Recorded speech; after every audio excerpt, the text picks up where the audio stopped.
Hello everyone, this is Defense Politics Asia, and this is the Frontline Changes report. And the first frontline change is over at the Avdiivka front, over at this Olivka. So there is a few changes over here, as you can see.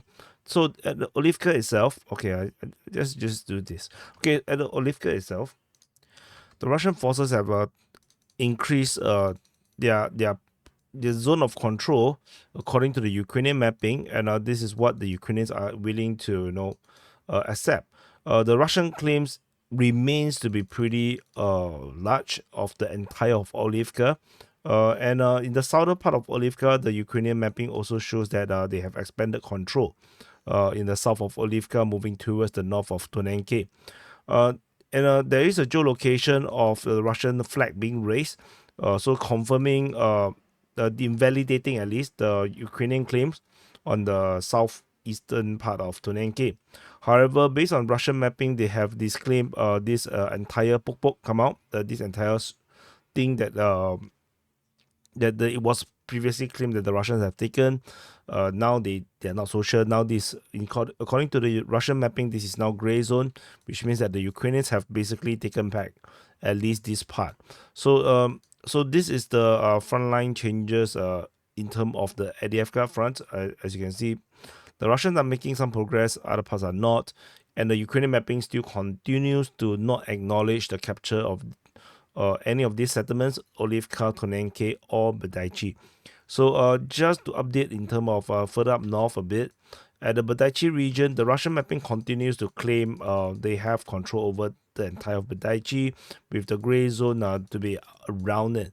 However, according to the Ukrainian mapping, it still remains to be like this.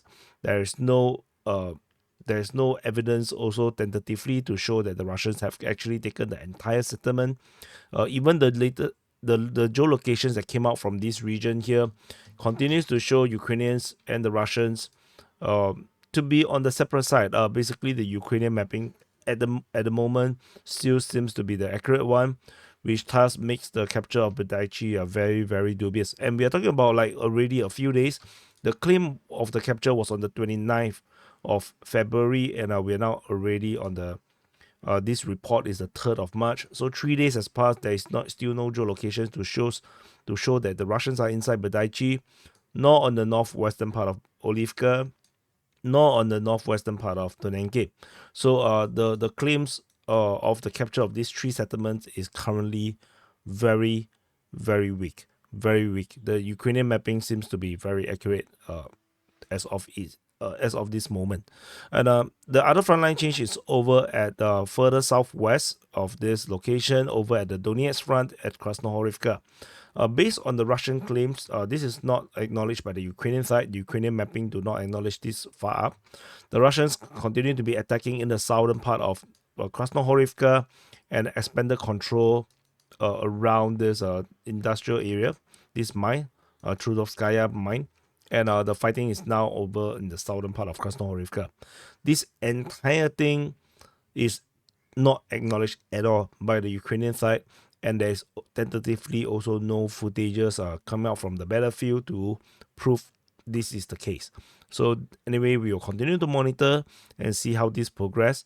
And further south, over at Novomykhailivka, the battle of Novomykhailivka continues, and in this area here, Russian forces expanded their control over at Novomykhailivka, and they have entered into the center, taking positions around the church.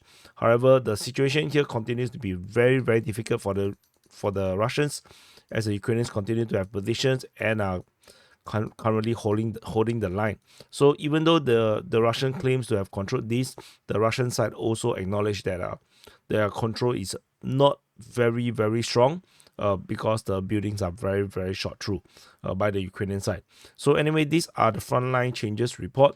So anyway, thank you for watching. Do press the like button and subscribe, and of course look out for the SITREP, and I'll see you guys in the next update.